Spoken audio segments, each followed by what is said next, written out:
is going on, guys? Welcome back to another video. Today we are starting a whole new series on this channel. Since this week we don't have a UFC card on the weekend, I'm obviously not going to do the preview of the Burns Brady card. That's until 2 weeks, basically 2 weeks from now.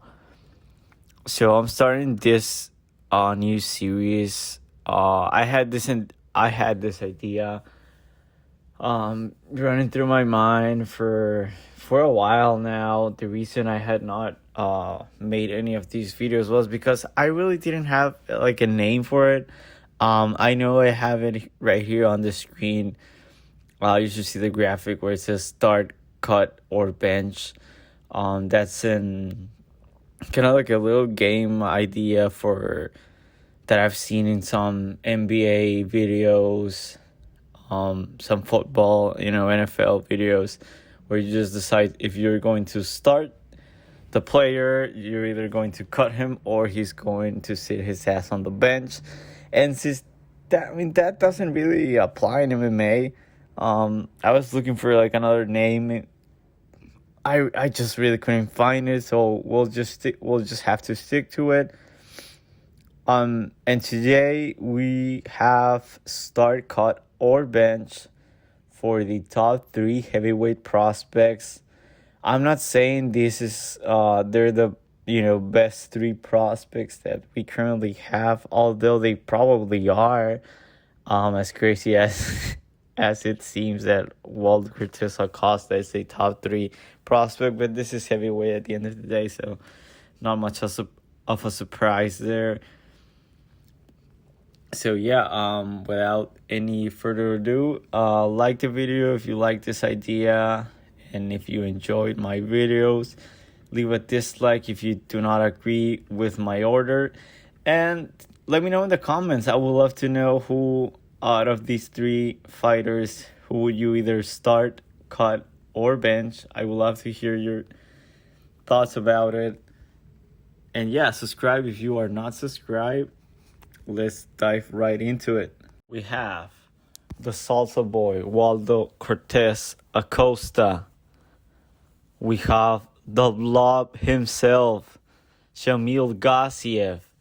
And everybody's favorite undefeated heavyweight, Mick Parkin.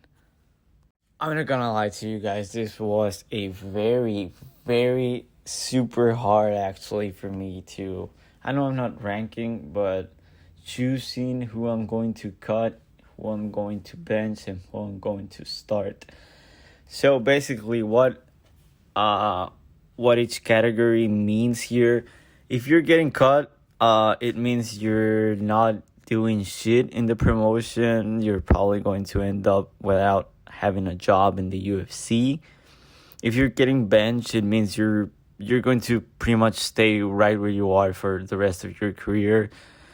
The only I guess kind of rule I'm going with here is, if you can see none of these guys are ranking, I would like to keep it that way, because I know, we have some very good prospects inside the rankings.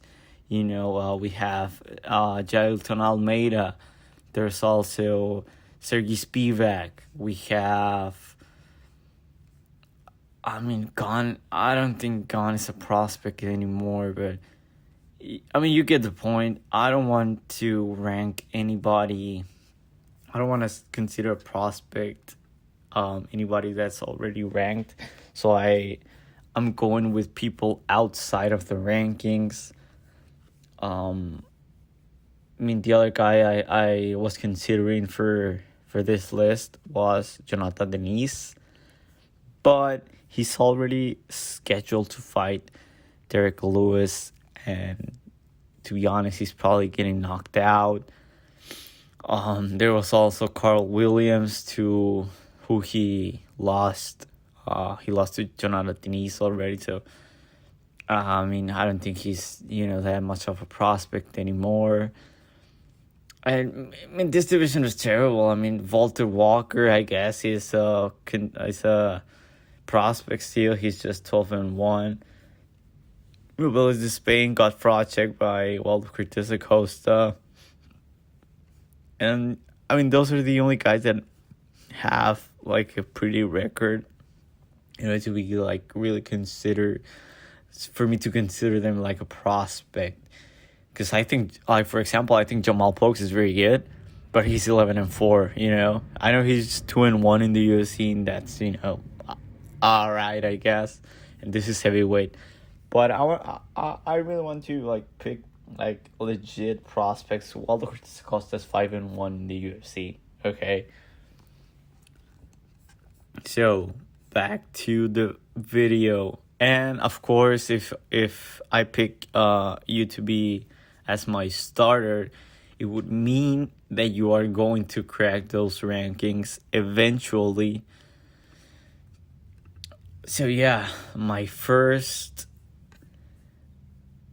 I guess I'll start by picking the guy I think will get the guy I'm cutting for today's video. It's none other than, drum roll please,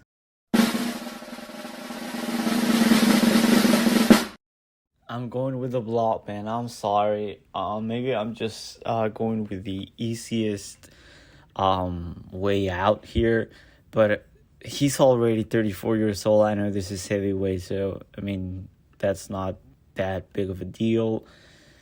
I mean, believe it or not, I was tempted to go with Mick Parkin, but he's 28. He seems like he's getting he looks better. He looks in shape. He keeps getting better. He looks like he trains a lot. He takes this very seriously. Gassiev, on the other hand, I mean, the guy pretty much was fearing for his life on his fight versus Biggie Boy. The guy had to, tap out because he wasn't going to risk his life going back out there and risking dying from cardiac arrest. I know that's probably one of the best moments of the UFC. That's definitely going to be a legendary moment. And Waldo Cortez Acosta, I think he's mid. He's good, but he's mid. It wouldn't surprise me at all that he is the number 15 or just right outside the top 15 rankings, for your top 18, 16, 17 guy for like 10 years. I mean, obviously not 10 years, but for at least 5 years. He's 32, so he's not that old. Honestly, wouldn't shock me at all. So for that reason, I'm going with Waldo Cortez Acosta as my bench. So he is pretty much, in my opinion, will just be a gatekeeper for the rankings.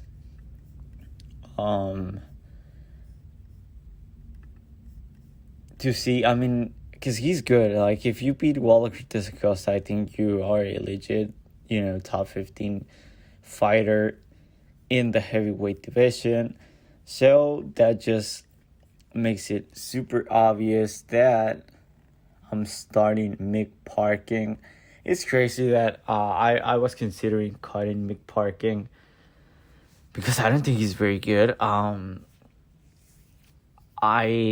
don't know if he could beat Gassiev, like maybe the wrestling. And I know that's not, MMA math, pretty much never works. And it doesn't really make too much sense because, it's MMA and nothing makes sense, like, ever, right? Like, Waldo Cortez Acosta beat Robelis de Spain. These fighters are stupid. And that's one of the reasons I think Waldo Cortez Acosta will just be right where he is for the rest of his career, because I think that guy he's smart, he's not stupid. And having IQ, I think, can take you very far in a division just full of retards. And yeah, I mean, I'm starting Mick Parkin. I think he will be I don't think he'll ever be a contender, and I don't see that in him. But he'll for sure be in the ranking for at least. I can actually see Mick Parkin being in the top 15 rankings of the heavyweight division for the next 10 years. Just beating Cans, because they can keep him there. He'll probably lose to, like good prospects.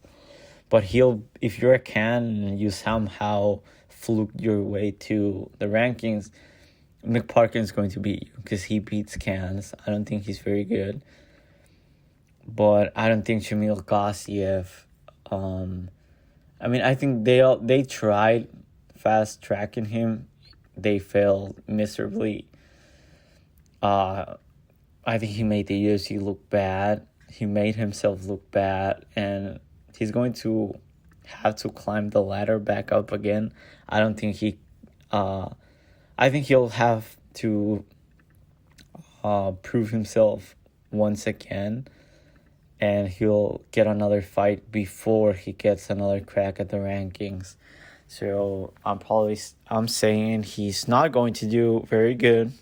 I don't think he cracks the rankings. That's what I'm going with here. That's what I'm predicting. I think Walter Cortez Acosta is the next gatekeeper. He's going to be the number 15th ranked fighter for a long time. And honestly, Mick Parkin, it wouldn't surprise me if he's like the next gatekeeper, that top 10 ranking guy for another, chunk of time here. If you made it this far, I really appreciate you. If you wouldn't mind, please leave a like, subscribe if you are not subscribed yet, and let me know in the comment section down below if you agree or disagree on my start bench top 3 heavyweight prospects edition. I would love to know who out of these 3 guys, who you're starting, who you're going to sit on the bench, and who would you cut if you were Dana White. I really appreciate if you made it this far. Stay blessed.